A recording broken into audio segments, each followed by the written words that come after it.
Okey, kita sambung sesi pembelajaran untuk chapter yang kelima iaitu Determination of Natural Frequency and Mode Shape bawah subtopik Dirichlet Formula. Sebelum ni saya telah ajar pada para pelajar berkaitan dengan subtopik yang pertama iaitu standard iteration matrix method. So cara kaedah yang kedua untuk kita find the natural frequency adalah menggunakan Dirichlet Formula. Dirichlet ni adalah nama Mak Saleh lah yang menghasilkan formula ni.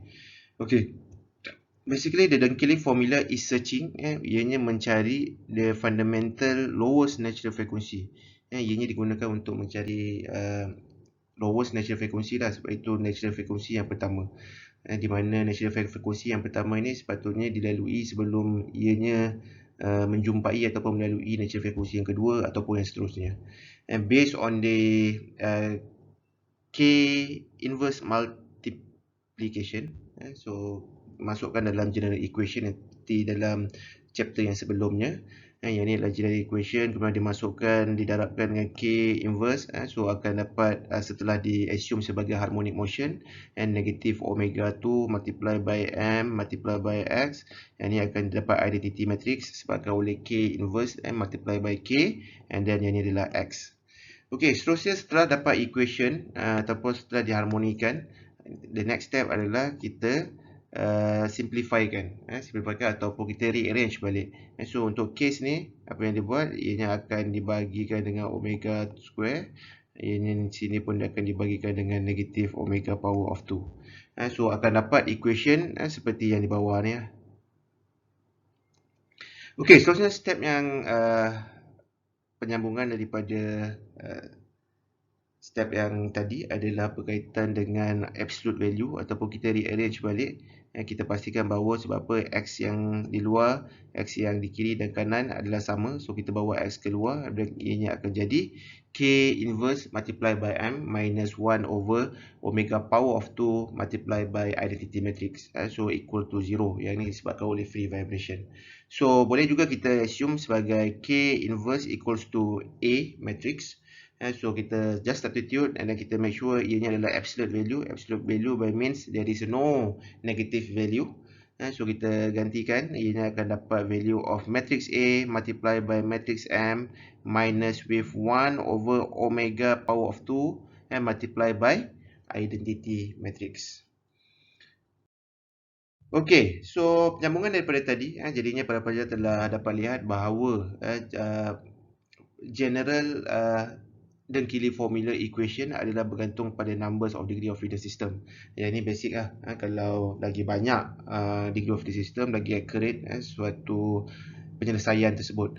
So untuk case Dirichlet formula, ianya melibatkan absolute value daripada formula yang dalam slide ini, iaitu negative 1 over omega power of 2 multiply by identity matrix and then plus with matrix A multiply with the matrix M. Okey, daripada matrix tersebut, ianya daripada equation tersebut, ianya boleh dibentuk dalam lump mass system ataupun dalam discrete mass system with diagonal mass matrix. Di mana diagonal mass matrix maksudnya ianya selari seperti yang saya ajar sebelum ni. Ianya mesti berada di paksi yang di tengah-tengah, and then those equation would become like this Yang ni depending on the numbers of degree of freedom system. Kalau case-nya 2 degree of freedom system, dia ni ada dua saja, 2 by 2 matrix. Yang ni kalau contohnya 2 by ada case 2 degree of freedom system. So yang ni adalah cara penyelesaiannya lah.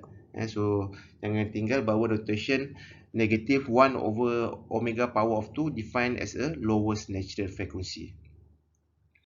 Okey, so selepas tersebut kita kembangkan ataupun kita campurkan equation tadi, ianya akan dapat seperti dalam equation yang di atas ni. So kalau ikutkan yang di atas ni, ianya adalah campuran daripada yang tadi saya tunjukkan, iaitu 1 over omega power of 2 multiply by identity matrix plus with matrix A multiply with matrix M. So contohnya untuk AII, yang pertama ianya akan dapat begini kemudian untuk A22 ianya akan dapat begini, dan seterusnya untuk ANN ianya akan dapat begini. So kalau dilihat segi trend di mana bentuk equation tersebut ianya adalah sama ianya adalah bentuk yang sama antara A11, A22 dengan ANN. So sebab tu bila di expanding those equation, ianya akan dapat beginilah. Kenapa kita perlu expand? Sebab apa? Kita nak cari dia punya roots ataupun dia punya punca equation.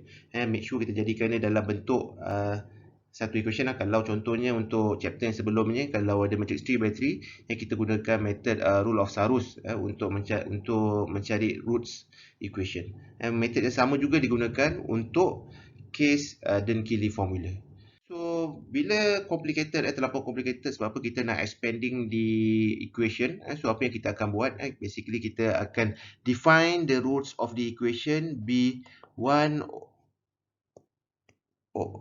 over omega 1 power of 2, and 1 over omega 2 power of 2, and then until 1 over omega n power of 2.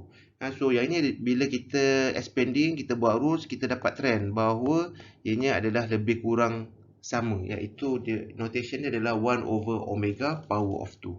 Jadinya bila kita simplifykan that equating coefficient of 1 over omega 2 in the equation number 1 and equation number 2, kita buat assumption, kita simplifykan bahawa dalam konsep Dirichlet formula di mana 1 over omega 1 power of 2 plus 1 over omega 2 power of 2 plus 1 over omega n power of 2 equals to A11 multiplied by M1 plus A22 multiplied by M2 plus ANN multiplied by M.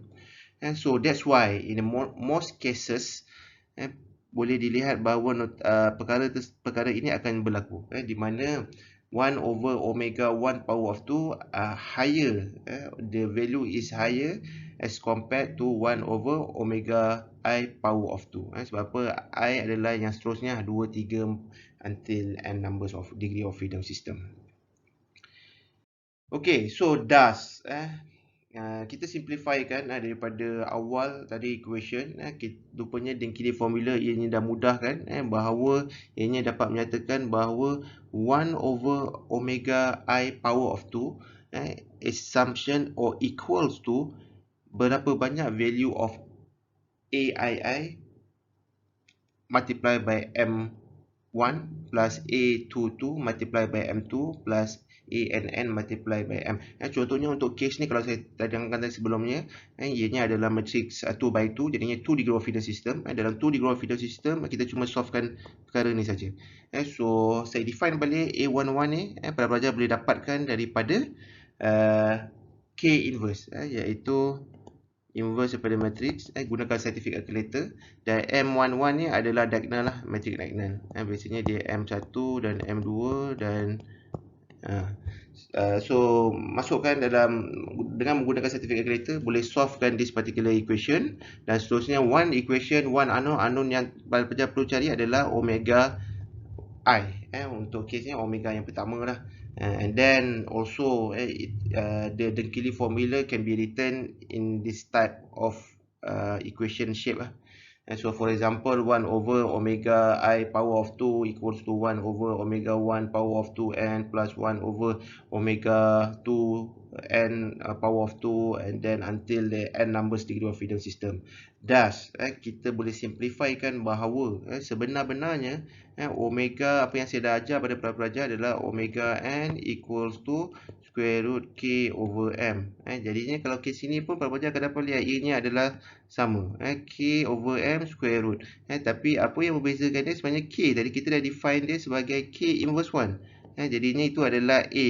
So sebenar-benarnya ianya adalah samalah kembali pada bentuk yang asal, iaitu omega n equals to k over m. Tapi untuk case Dirichlet formula, make sure para pelajar ingat, bila dah selesaikan, pastikan para pelajar menggunakan this type of equation. Bila dalam soalan diminta tentang Dirichlet formula untuk menyelesaikan masalah.